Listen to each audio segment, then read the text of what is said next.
So, apparently, you're gonna need a passport to play GTA 6.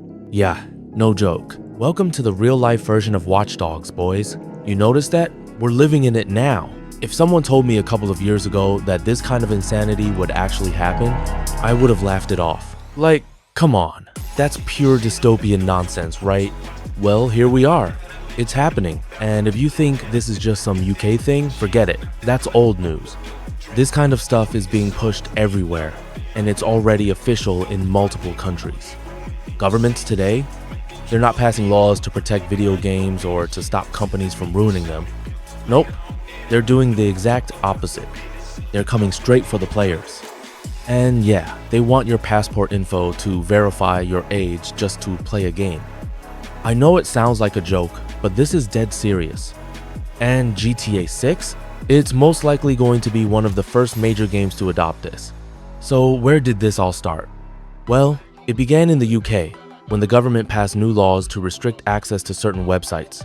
You know the ones I'm talking about. To protect children, they now require passport-based ID verification. So yeah, if someone wants to log on to watch some furry anime or whatever, without showing ID, they're technically breaking the law. Congrats, you've become Aiden Pierce IRL. Now, maybe you're thinking, okay, but that's just the UK. Why should I care? Because it's spreading fast. France, Canada, the Netherlands, Belgium, Australia, parts of the US, Japan, South Korea, all of them are already planning to roll out similar verification systems. By 2026, this could be standard across all of Europe. And in places like Japan, they've already had a milder version of this for a while, like requiring ID when buying in-game microtransactions. But now, they're turning up the pressure. And here's where gaming gets dragged into the mess. The people writing these laws, they don't see the difference between Facebook and GTA 6. If your game has a chat or a multiplayer mode, then boom, it's classified as an online communication service, which means you need to collect verified ID from your players. So yeah, say goodbye to your privacy. And say hello to uploading your personal documents just to hop into GTA Online. And Rockstar? They're a British company, which means they're already legally required to comply. Insiders, and I mean verified, trustworthy ones have already confirmed that Rockstar is developing a new ID verification system for GTA Online. Data miners have even found traces of the system in the game's backend code. And legally, if Rockstar doesn't comply, they could face fines of up to 10% of their total revenue. Let that sink in. We're talking tens of millions of dollars, maybe more. And even if a developer wants to resist all this, it won't matter. The platform holders like Steam, Sony, and Xbox will be the ones enforcing it. So unless you want your game to get kicked off the store, you'll have to play by the rules and add ID checks. So I've been thinking about this whole situation, and I've got 3 big questions I want to break down. How will this actually affect gaming? Will it even help protect kids like they claim? And what's the real motive behind all this surveillance? I've been digging deep into this for a while, and honestly, at this point, I'd rather go back and replay some single-player classics from the 2000s, than hand over my passport just to join a game lobby. It's nuts, but if I've already spent this much time researching it, I figured I might as well share everything I found with you. You're gonna want to hear this. Even if it's not exactly good news, strangely enough, the ones who are gonna get hit the hardest by all this, Rockstar themselves. More specifically, GTA Online and GTA 6. Let's be honest here. GTA's core audience has always been teenagers, ages 13 to 17. I know it from experience, and you probably do too.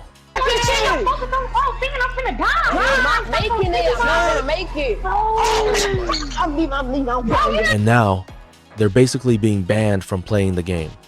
You might say, well, the game is rated 18 Jiawan, that's fair.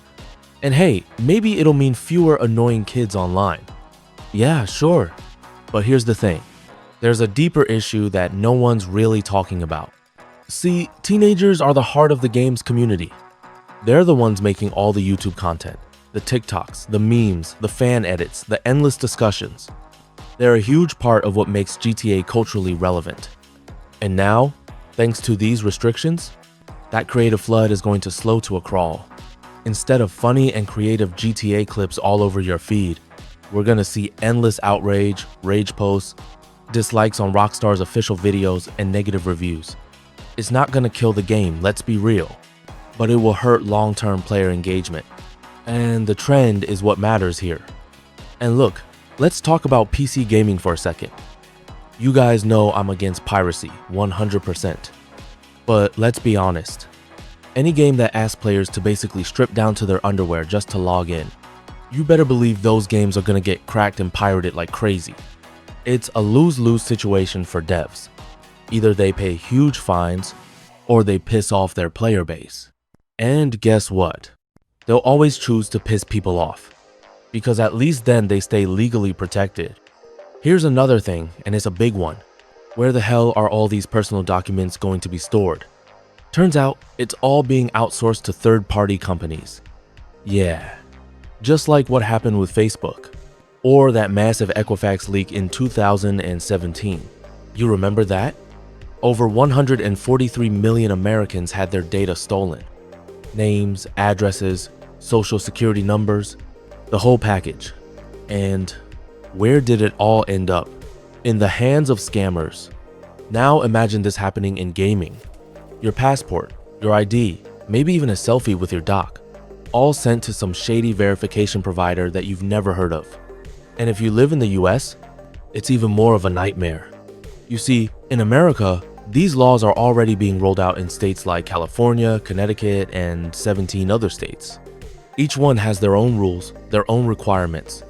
And here's the kicker. Americans don't even have national ID cards like in Europe. So what do you use? A passport? A driver's license? And how do you upload that? To who? Where? It's a logistical nightmare. Plus, culturally, Americans hate giving their data to corporations. They don't trust them, and rightfully so. Because if your info leaks in the US, well, tough luck. That's your problem, not theirs.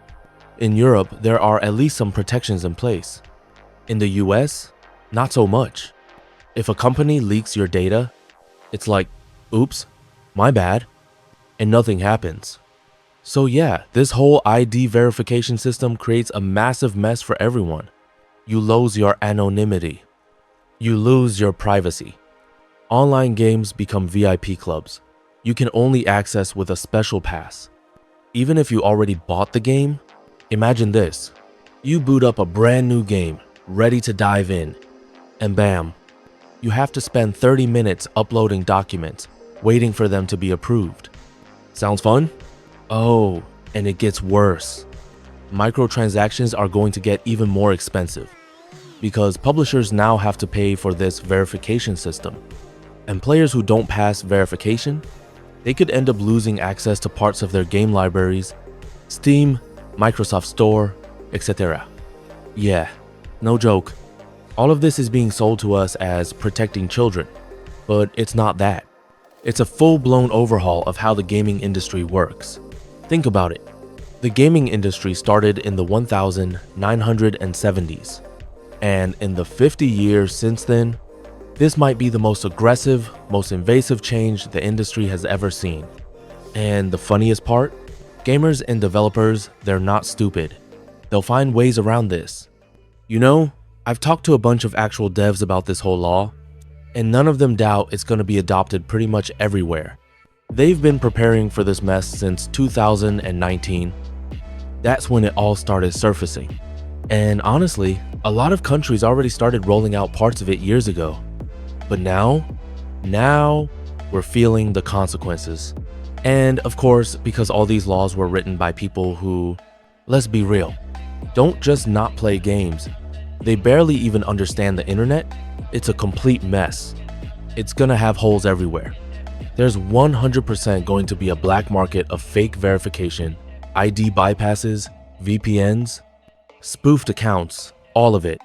You'll be able to buy an account, get fake passport data, even generate a fake digital ID using bots, all online right now for like 30 to 50 bucks.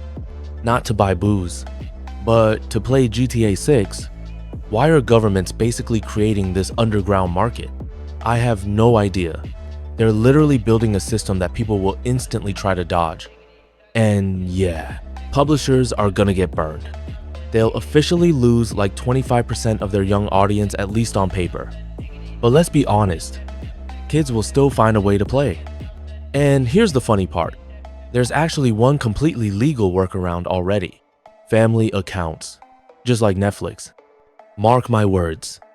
Within the next couple of years, all game platforms will introduce a family profile system. Parents will be the admins. They'll be able to control what their kids play. No multiplayer, no violence, only SpongeBob. All squeaky clean. But come on, kids will still play what they want. They'll just register everything under mom's or dad's name. And boom, back to GTA Online in no time, trolling people like always. So no, the school kids aren't going anywhere. They're smart, they'll adapt. This isn't protecting anyone. It's just creating massive inconvenience for normal players who just want to boot up a damn game. And Rockstar? They're just gonna shrug and say, well, we gave parents full control. If your kid's still playing GTA, that's your fault. And once again, it's the honest, everyday gamer who gets hit the hardest. Jumping through hoops, submitting docs, waiting for verification, while the kids and scammers just breeze right through it all. Using 100 different workarounds. What a brilliant system. And the big question, why are they really doing this? Is it about protecting kids? Of course not. I know. Shocking. The sad thing is, this whole insane situation was already predicted in Watch Dogs 2, and that's actually terrifying. The devs nailed it. They saw the future. See, politicians love these laws because it gives them PR points. Look at us protecting the children. But the truth is, this gives governments massive leverage over big tech. They're getting into gaming companies. They're starting to control the online space. And that's what they've always wanted. Because the internet, tech, it's been too free for too long. And that doesn't sit well with them. So they're coming after anonymity. They want digital passports. They want control.